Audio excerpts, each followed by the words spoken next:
Look at my friends, fat man here, fat cat over here. Got some crazy hair going on here. Shower day for the fat man. Got a day off. Unusual to have a Monday off, but we got a chance to get up on some of our videos. Very bad module. I'm telling you, one of the worst. You should see the vlog I just did on it. Or not, but very bad. Not good. Okay. Still, this particular stuff got me thinking. And I was doing a little, quote, research on the next game system that I want to pull off my shelf and go over and review, revisit. Is called Twilight 2000.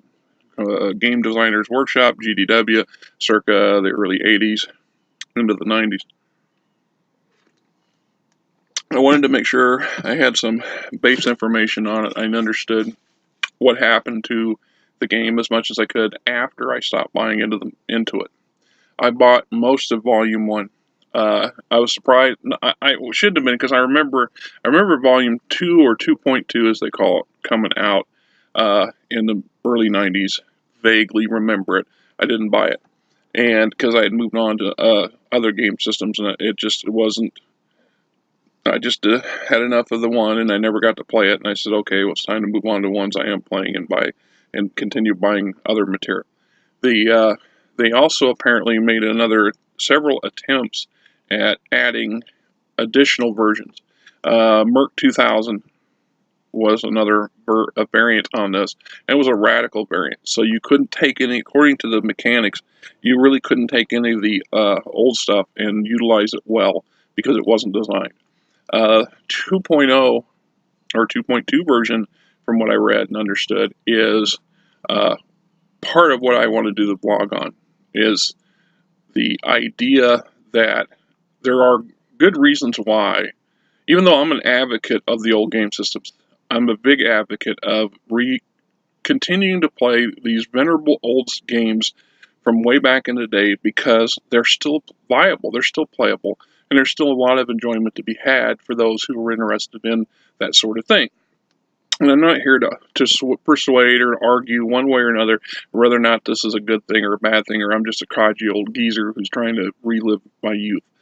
That, you must go do this. I'm not saying that at all. And there's so much new and good stuff. And new stuff comes out every year. It's not possible to keep up with it all. And to go back and revisit some of it, well, it's a matter of taste. I think that because we have such a variety of games today, that we can cater to far more interests than we could back in the day. And so if you have somebody comes along and is more interested to looking at playing this type of game or that type of game, they actually have such a large quantity of material to go back and look for. So you can actually more likely find a game today that's suited to the player and not the other way around. Used to be we needed to find players who were suited to the game. Well, because there was less options available, or as a GM, as a game master, it was up to us to figure out ways to tweak the games that we had to make them more interesting or more palatable to those players that we had available to us.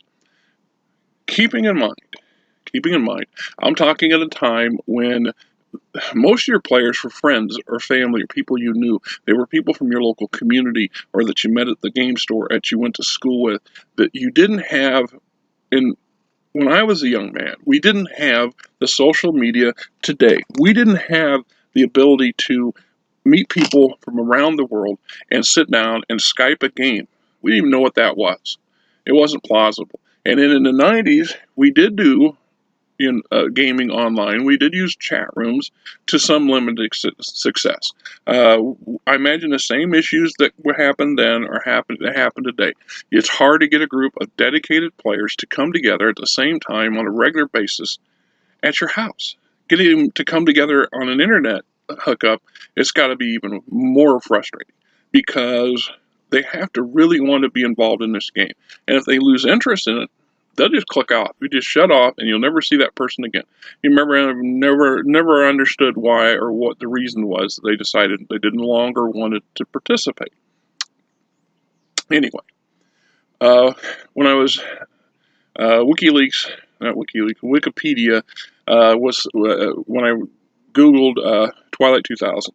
It made a comment in there that kind of struck a chord, and I see the same problem with my space opera stuff. The same reason why some of the old hack and slash game systems, the old space opera, the old hack and slash, some of the things like Top Secret, the Champions, things like that, doesn't always translate as well today as it did 30 years ago, because they were written by a different generation for a different generation, or for the same generation, I guess. So now you've got much younger generations, much younger players who didn't grow up in the time period that we did, with the social issues, the religious issues, the neo-political issues, and the threats of the day that were quite common back then are not the same today. There are similarities. Right?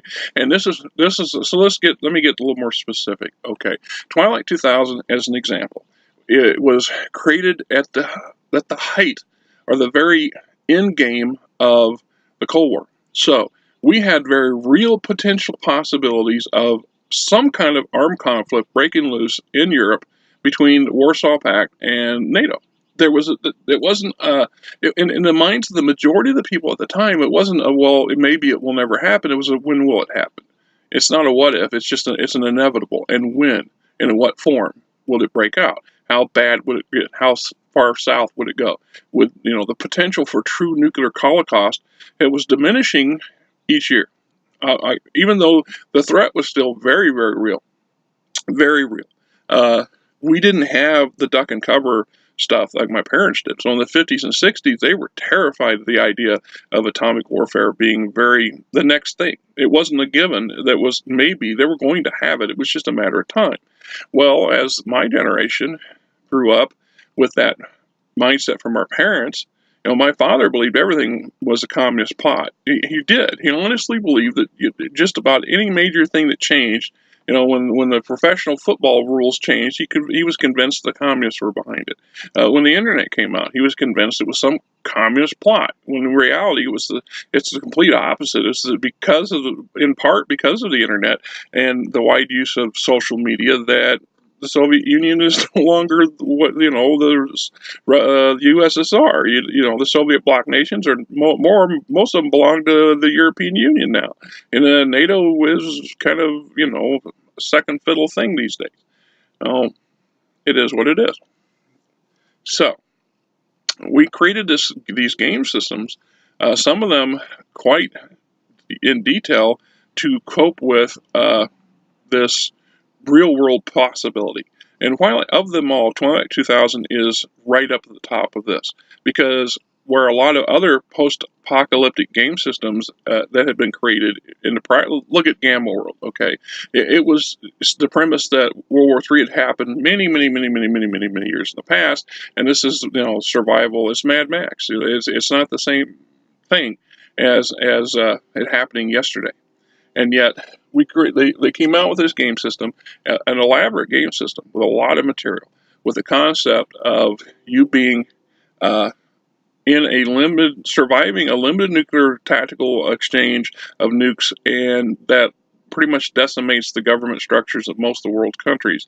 And your military has been at war with Warsaw. The NATO's been at war with the Warsaw Pact for some time before the nukes exchange. So you're already deep into Poland. You're deep into potential enemy territory when the big bomb goes off. And now it's a survival mode, and everything's falling apart. Society, governments, the military, to some degree. You have some elements that are still struggling to maintain the status quo, and others, it's all about survival. So the mechanics, the rules allowed for it.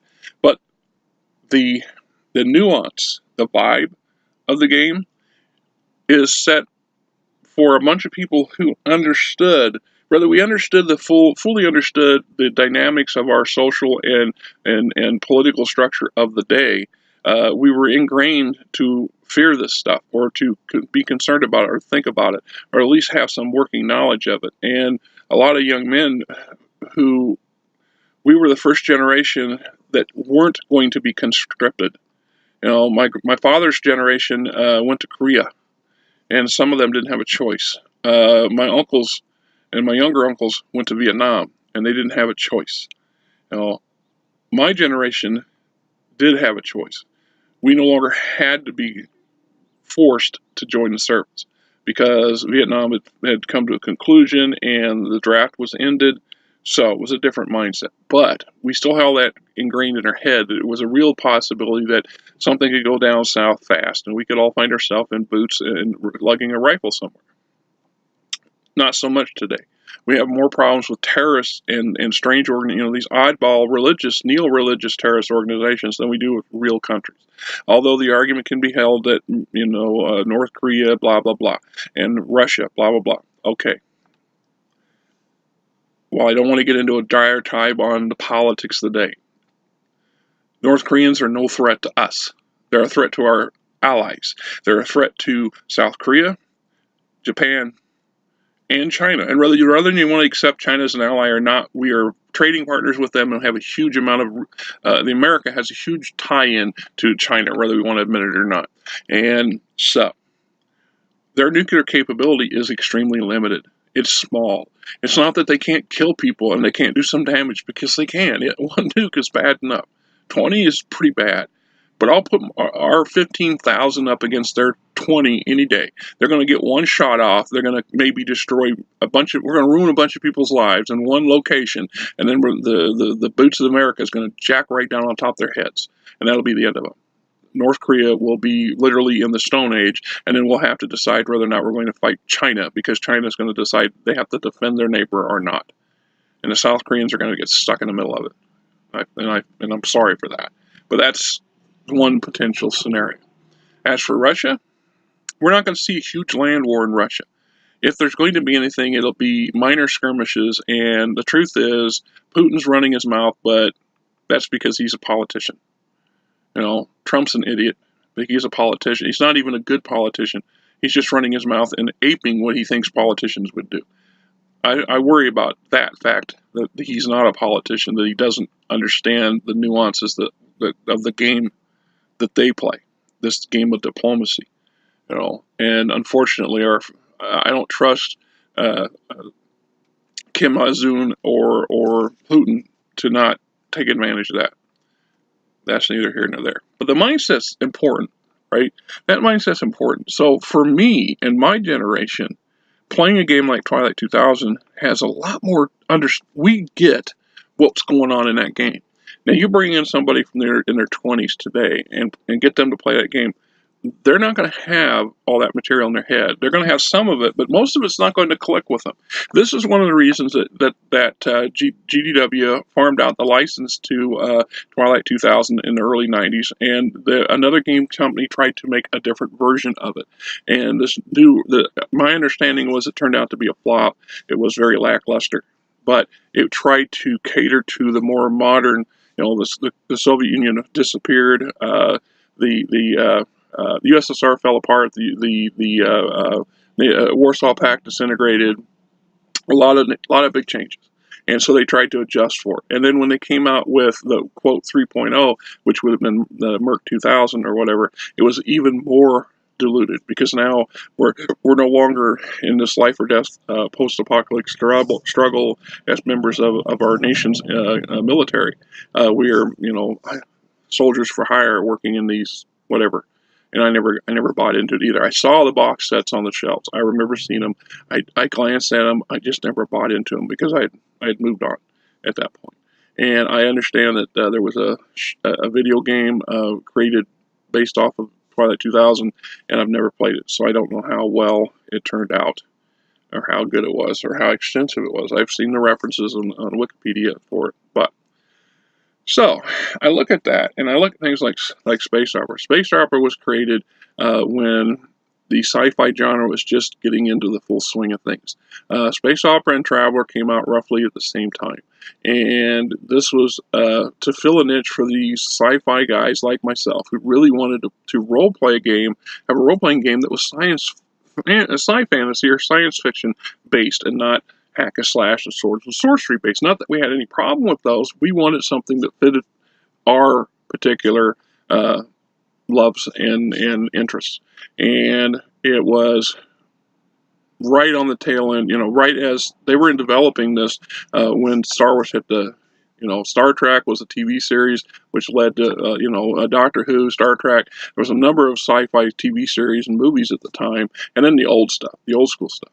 And I've read Asimov and a dozen other of the old school sci-fi writers, and while they got good stuff, it's not the stuff that I grew up with, that I fell in love with. It lacked.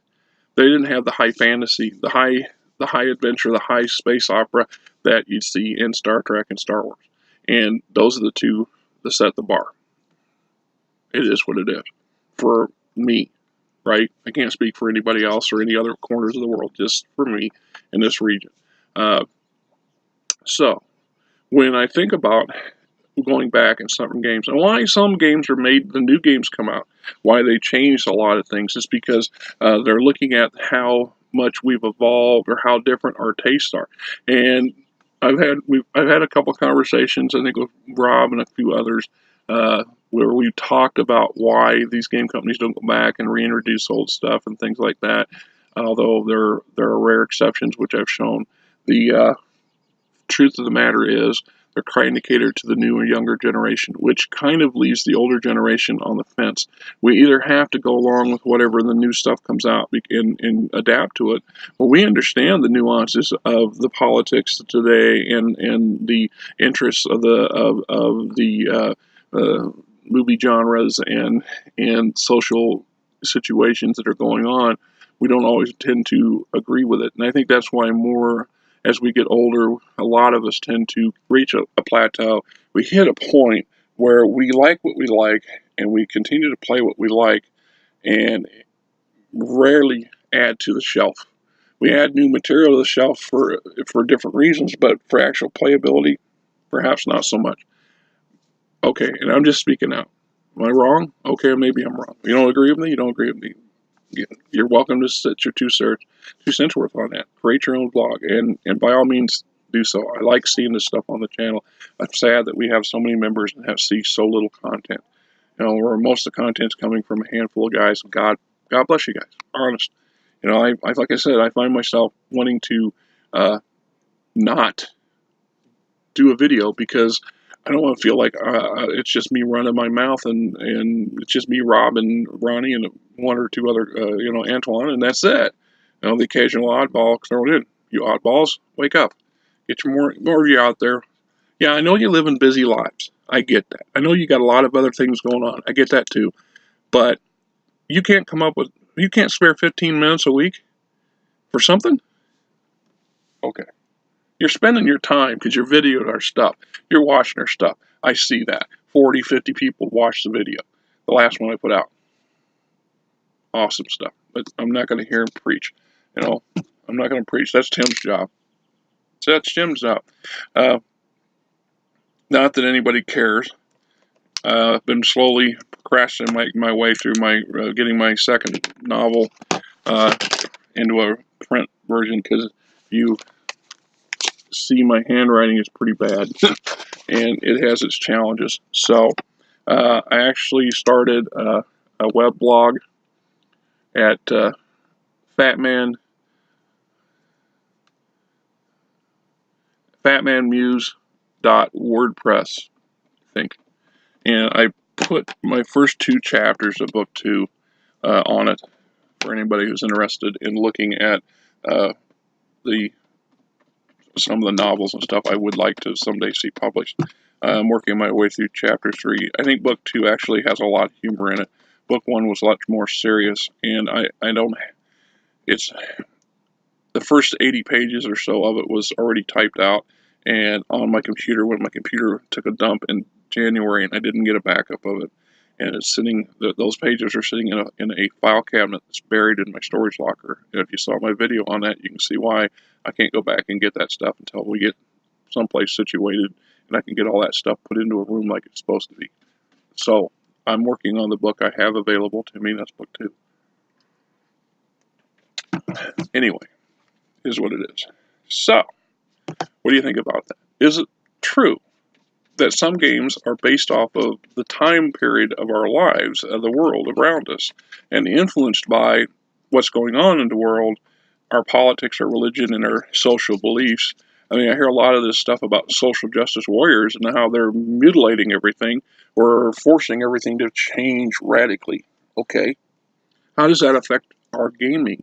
Does that make a difference to the next set of games coming out? Y'all talking about this pretty heavily about the next version of Pathfinder. I have yet to see the first version of Pathfinder, so I really am not a good judge of it. But I've seen enough of these game systems come along. Once again, like I said, Twilight 2000, I got version 1. I didn't buy into 2. 2.2 is basically 2, and 3.0 is something completely different, even though it shares the Twilight 2000 logo. And the video game, never seen it, never played it. Don't know if we can even get it anymore, and if I could get it where it would work on my laptop or not. I've got so many game discs from older game systems that aren't supported by my computer, and I don't have the savvy or the gumption to go hunt somebody down to figure out how to make a patch to make them work.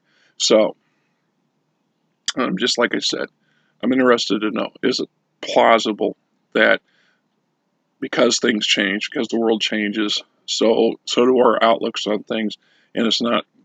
That's why some game systems have to evolve, because the next generation is not going to get it. They're not going to understand the politics behind it, right? I think in some aspects, when I've seen such revisions in the well, it's toss Walking Dead out there, but the zombie post-apocalyptic game systems that came out.